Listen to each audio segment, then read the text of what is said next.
Welcome to blog number 13.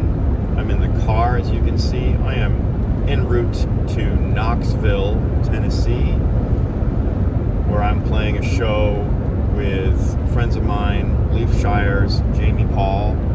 It'll be a jazz show. Got my bebop kit here in the back of the car. Excited to use that because I haven't had a chance to use that in a public way in a long time, many years. Sometimes I have studio stuff that I use it for, but other than that, usually it stays in the house. Anyway, like I said, I'm driving to Knoxville. It's a Tuesday afternoon. I made this drive last Friday for a different gig that I played just down the road from where I'm playing tonight, and it was a nightmare. I didn't leave enough time. I thought I left enough time, but and I wasn't late or anything, but it was just, man, it was such a chore to drive to Knoxville later in the afternoon. There was so much traffic, especially on a Friday, trucks and a lot of stop and go, and then, for no reason, no accidents or anything, and then all of a sudden you're doing, people are like passing me doing 90 or 100 miles an hour. So it was stressful, to say the least. So,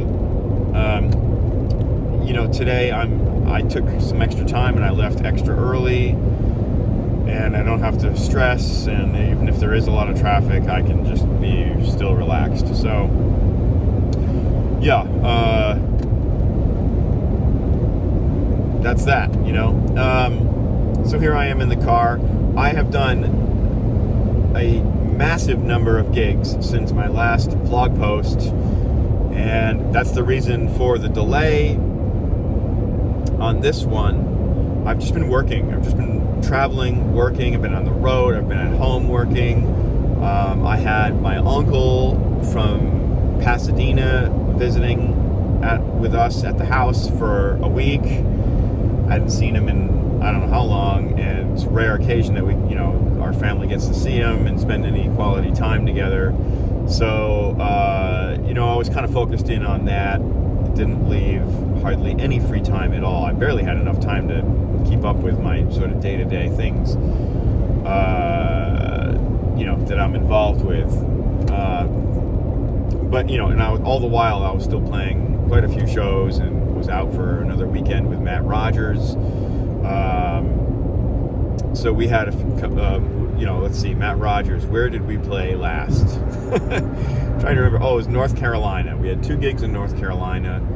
I want to say Greensboro, or maybe it's Greensboro. I can't remember. And Mebane. I think that's how you say it. Mebane. Nice little town. So yeah, those were the last 2 Matt Rogers gigs that I have on the calendar for this year. So I'm excited to sort of put a pin in that, at least temporarily. We'll see where we're at next year once I come home from touring with Mannheim in January. We'll see. I'll have to talk with Matt and discuss some things, make arrangements for maybe working with him next year. Well, again, I'm going to play that by ear. We'll see how that goes. What else? Some key things to talk about that stand out in my mind. Hot Hands, the jazz fusion trio that I'm part of, finally played its first show.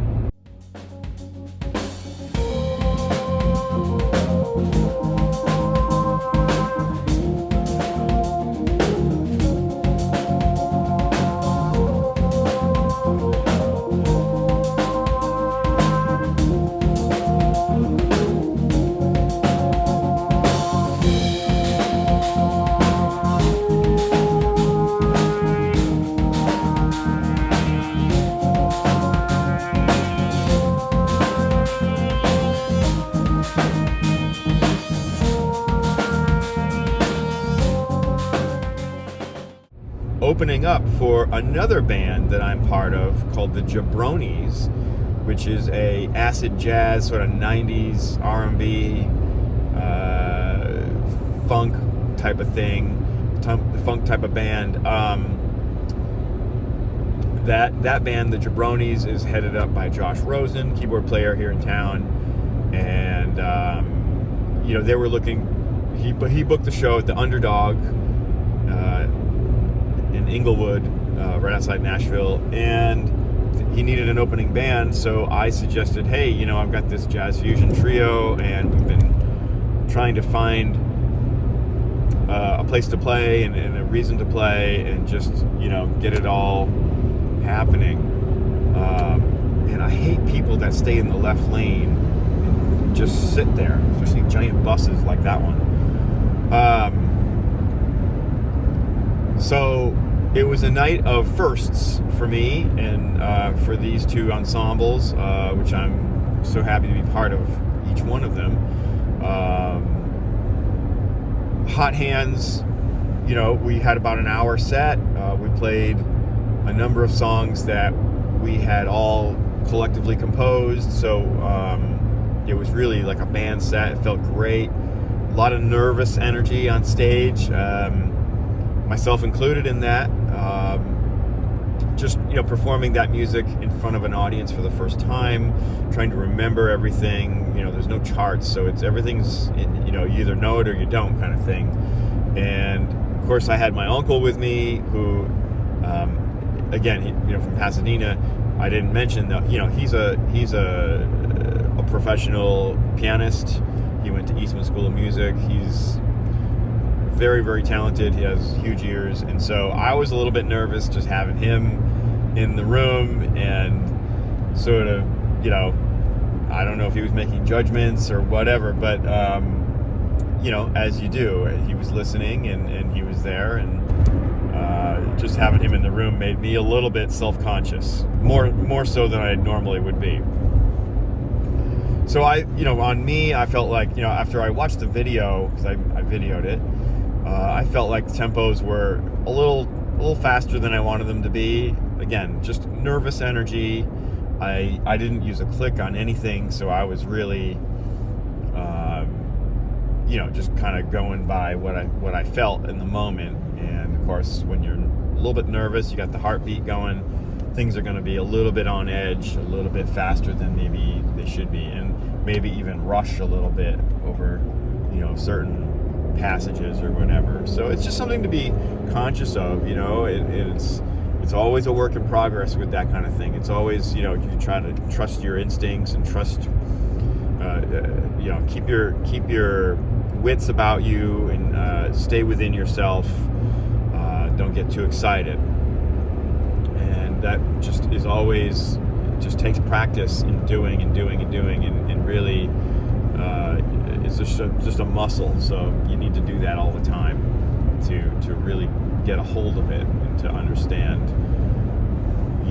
those relationships between how you feel and how you're perceiving the time and how the time it actually is, because they are two separate things by far.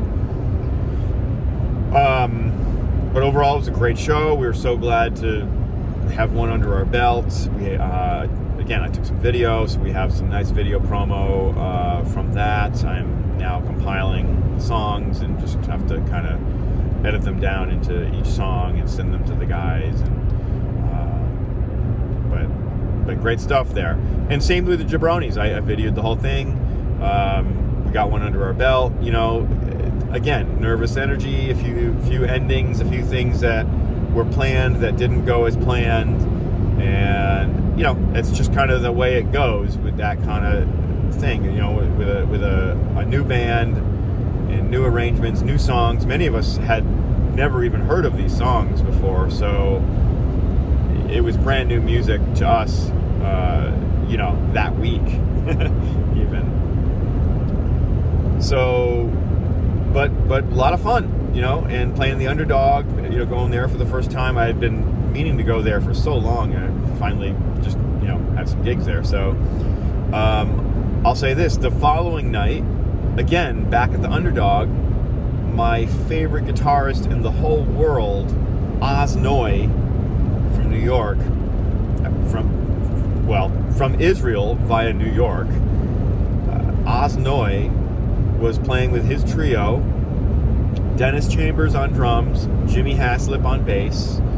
They were, I believe it was the last day of their tour, whatever, I don't know how long they've been on tour for, but he said it on the mic, it was the last date of the tour, and it was so great to see Oz. I mean, Oz was just so slamming, just so fluid, and he's just a master of playing guitar, and what great time. It's one of my favorite things about him as a guitarist is his time. So guitarists, if you're watching this, pay attention. It's not just the notes, it's about the time, the rhythm, the pocket.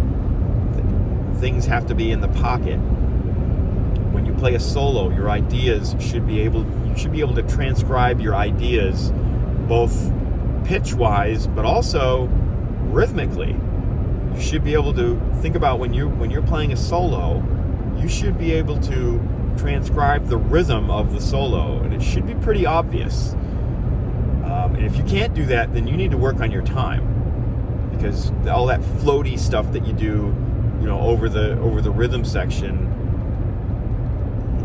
you know, that's an effect, and there is, you know, a time and a place for that, but you need to be able to play in time with a rhythm section, even when you're soloing, and especially when you're playing rhythm guitar, comping of any kind. But anyway, I digress. He's my favorite guitarist, and I love his compositions. I think of him as sort of the modern day Thelonious Monk on the guitar.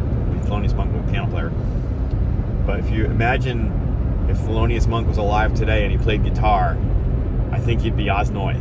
That's my opinion. I'm sticking to it. I love Oz Noy's compositions. They're based in blues and jazz and funk.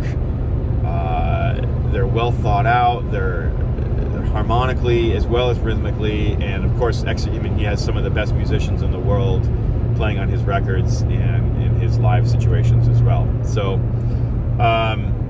it was just great to see. You know, Dennis, I was expecting Dennis to really bust it out and do one of his maybe, you know, 10, 12-minute drum solos, especially in a tiny club like the Underdog. You know, this was such a rare thing to see a trio of this magnitude, these great players in such a small club, because normally they'd be playing City Winery or, you know, some other larger event space. So it was just extra cool to see them in this sort of divey small bar way off the beaten path. And so again, I was expecting maybe Dennis to you know, take a solo and really kind of go for it, and, you know, maybe Oz would let him loose, but that didn't happen. And Dennis and I, you know, it didn't bother me. You know, I mean, Dennis was super musical in his playing, just very supportive, and, you know, still brought the goods. I mean, he still played a couple of licks that were just like, holy crap, and the audience went nuts. And but mainly, he was just there to support the songs and play a great time and feel. And same with Jimmy. I mean, Jimmy had a few bass solos during the course of the night, but very supportive, just great timekeeping. I love his tone. I love his feel, and just a very natural feel between him and Dennis and Oz too, really. Obviously, they've been working together. It was obvious that they were tight, and they've been working together for quite some time now. So it was just awesome. What a great night. Ran into some people in the audience that I hadn't seen in a long, long time, or even had, even one person I hadn't actually met in person. We spoke online a few times, and so it was good to meet in person and shake hands and smile and that kind of thing. So just a great night. So let's see what else. I mean, I did a bunch of Broadway gigs with Jimmy K Band over at the Stage. We had a week where we were making, I guess, the Stage and their properties they had a week of a double bass pay, so that was nice, making some extra money. Just an appreciation for the hardworking musicians that keep those places alive and doing business. Because let's face it, if it's not for the musicians down there in Broadway, why would you go down there? There's no point, So it's really all about the musicians. It's all about the music. So club owners, take note. Pay your musicians. Take care of your musicians, because they're the ones who are driving this train. And the day that they stop playing is the day that your business goes out. So, so what else? Just hanging with my uncle. He has some friends that he went to school with at Eastman that live in town. Jack Jezro came over with his son Jake, and we did a little bit of playing at the house, at the studio. My uncle doesn't like social media or cameras on him. He's sort of, I was going to record it. He opted out of that. So I did not make any recordings or videos or photos or anything of that. So just kind of at his request, I just wanted to keep him happy. And then the following day we went over to Columbia, Tennessee, and visited John Arucci, drummer, percussionist, who also went to Eastman with my uncle, and they're about the same age, and had lunch with him and his wife, and it was lovely. And it was my first time meeting John, and seeing he's got this great house. His whole basement is converted into this studio and performance area. I mean, he's got this custom-made marimba, looked like a 60s Deegan vibraphone. And he's got all these clay drums, a couple of drum kits down there. He makes shakires, and he can play the shit out of those things too. He was playing some music for us that he's written and composed. And just a wonderful person and talented musician for sure, who I definitely plan on keeping in touch with. So John just moved to town maybe about 2.5 years ago, I think it is, like kind of at the end of the COVID year. So yeah, like probably going on 3 years now. He's been in town, and it's great to see him here and doing well and surviving Nashville, because it's a different thing, because he was coming from New York. I mean, it's a different scene there, it's a totally different kind of place in a lot of ways. But so I'm trying to think if there's anything else that I'm forgetting, because I don't have my outline in front of me. I'm just kind of riffing off the cuff here. I totally forgot to mention this, And this is something that has stood out in my mind, and I've been thinking about this so much recently, but I've neglected to talk about it on my video here. But I wanted to come back on and mention this. So I played a gig in Louisville a few weeks ago, and my buddy Gary Keith Johnson, who is an artist rep for Canopus Drums, lives in Louisville, and he's always extended an invitation to me to go drive up there, stay with him for a night, check out his collection of Canopus drums. He's just got this massive collection of Canopus drums. I don't know, I think I counted 10 drum kits that are at his house, and like, I want to say 9 of them are set up. So it's like better than a music shop, honest to God, because you can sit down at every kit and try it, and you hear it, and just put sticks to the heads and really get a sense of what each kit is capable of, the timbre of each kit, how they tune, how they react, how they feel, and it as well as snare drums too. I mean, he has a giant collection of snare drums as well, and a wonderful like rack system that he uses on most of his kits, made by Gibraltar.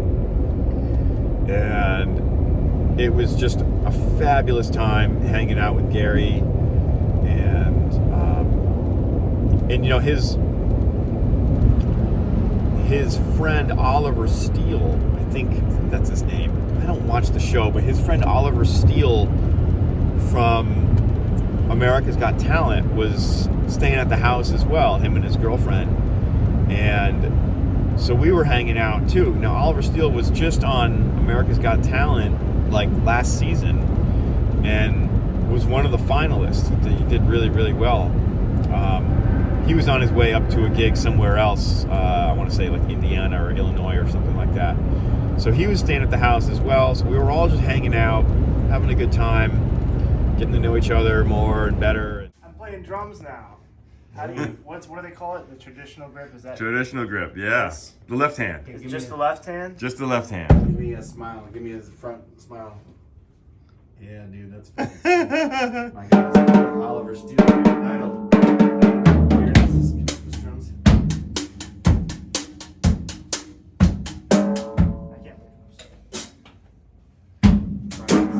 Warehouse.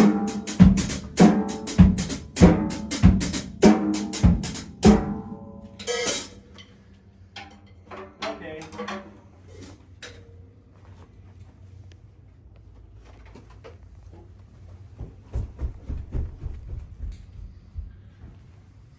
The little bros kit.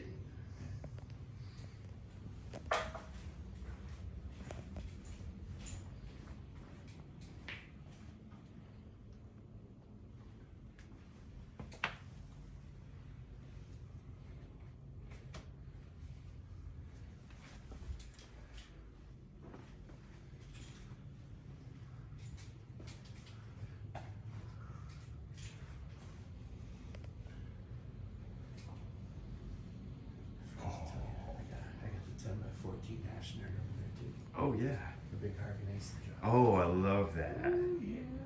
Look at this. Type R stands for rock. The Japanese don't mess around. Gotta love them.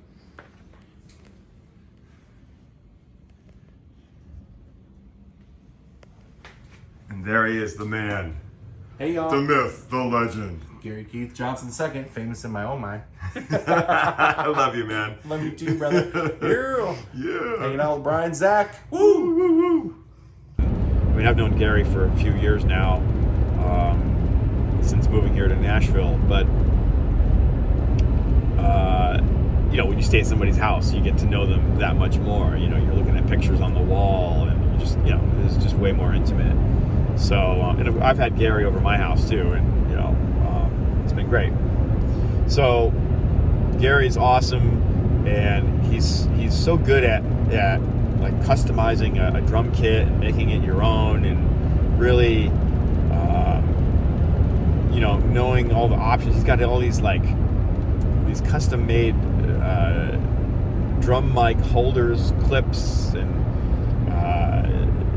all these little sort of accessories that really, you know, do a good job in making, you know, your life easier from the drum chair, you know, I have to say.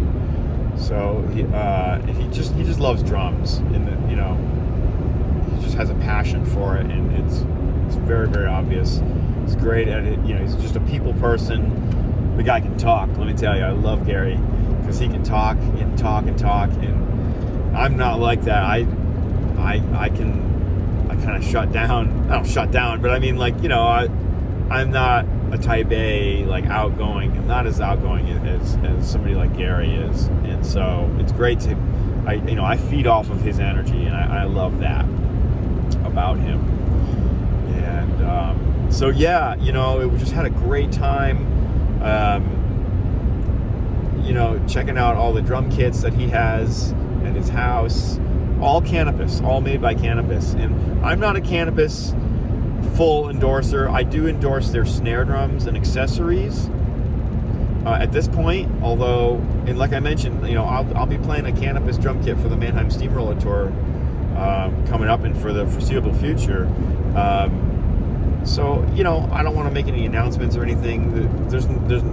There are no announcements to be made, other than I'm thinking about it, you know, and I'm a step closer to maybe signing on with them full time. But we'll see about that, you know.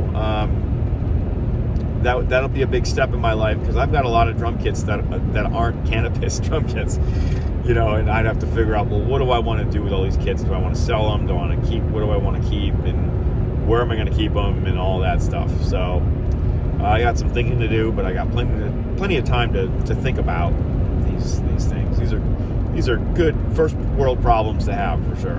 So anyway, I just wanted to come back on here and say thanks to Gary for hosting me and for helping me. He really facilitated the deal that I got with Mannheim Steamroller and getting this drum kit made and purchased through Mannheim. It's not my kit now. It belongs to Mannheim Steamroller for the foreseeable future. So make no bones about it. They bought it, and the cymbals too. You know, but but it's mine to play. You know, because it's my gig until that ends, if that ever ends. That's how that goes. So yeah, many thanks to Gary. All right, now back to your regular scheduled program.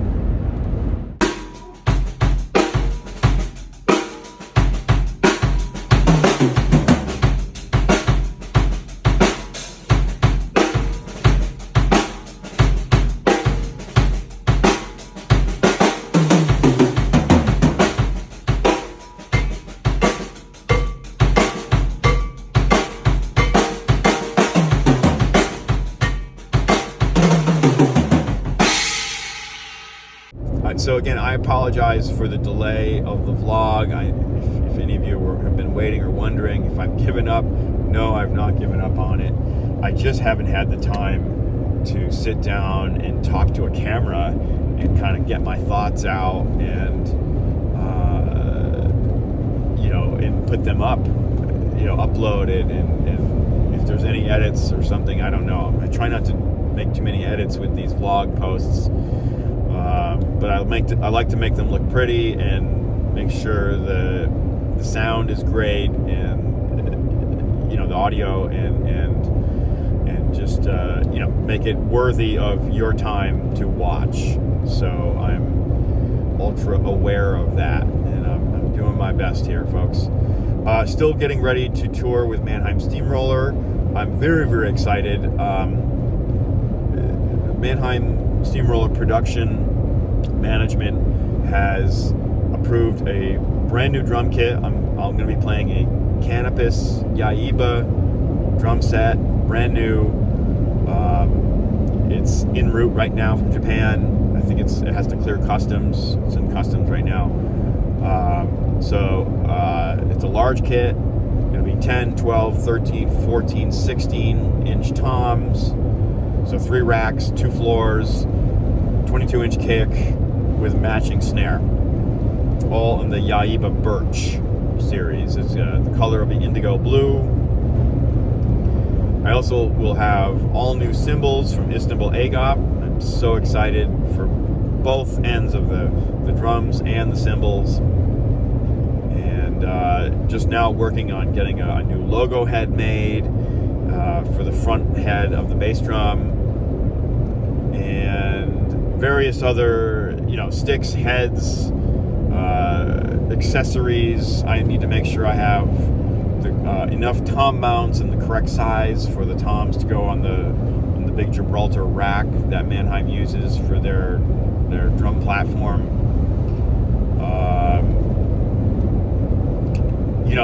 Let's see, I've negotiated that I will be flying in a day early before my rehearsals begin, because I need time with the kit to just set it up, dial it in, get new heads on it, make sure everything is configured the way I want and need it for me to have a successful run. I've mentioned before, they drill the whole kit into the drum riser, so you have to make sure that everyth's in place before they drill it, because once it's drilled, you can't move it. So you got to make sure that everything is, the hi-hat stand, everything, the snare stand, the kick drum, and the whole rack. The legs are like permanently attached into the drum riser. So when we finish a show and they pack the truck, I'm pretty sure they just push the whole drum riser into the truck as is. They don't break down the kit. I think they take down the cymbals and a few other things that can't ride on the truck. But for the most part, the skeleton and the bones of the kit, it stays put, stays up for the entire duration of the tour. So you got to, I need to go in there a day early and just make sure that everything is working for me, and it's all set up the way I need it. That way I don't waste time during rehearsal week messing around with making adjustments and so forth, so on and so forth. So maybe small adjustments, but I'm not like moving drum racks or like retuning heads or whatever. So that's it. I think for now. Hopefully I'm not forgetting anything. If I do forget something, maybe I'll remember it and turn this camera back on. But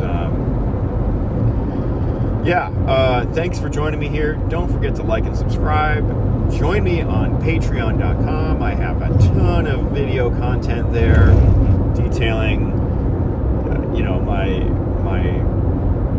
drum rigs that I use, drum lessons, instructional videos, career advice, how to chart songs, my method for charting songs, my method for using a click track and using it live or in the studio, concepts of playing time, soloing, independence exercises, jazz feel, jazz ride cymbal stuff, all sorts of, comping,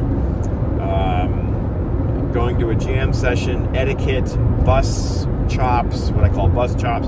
So I've just got a bajillion videos, not a bajillion, but like a lot, like maybe around 120 videos or more of, just how to navigate the music business from the drum chair is really the slogan that I use. It really just sums it up in a nutshell. So go to patreon.com/BrianZach. Join me there, $5 a month. You can cancel anytime. And if you want to study with me, drum lessons, hit me up. Don't be shy. I will answer you. I promise. I will get the message, and I will probably be shocked that anybody's writing to me.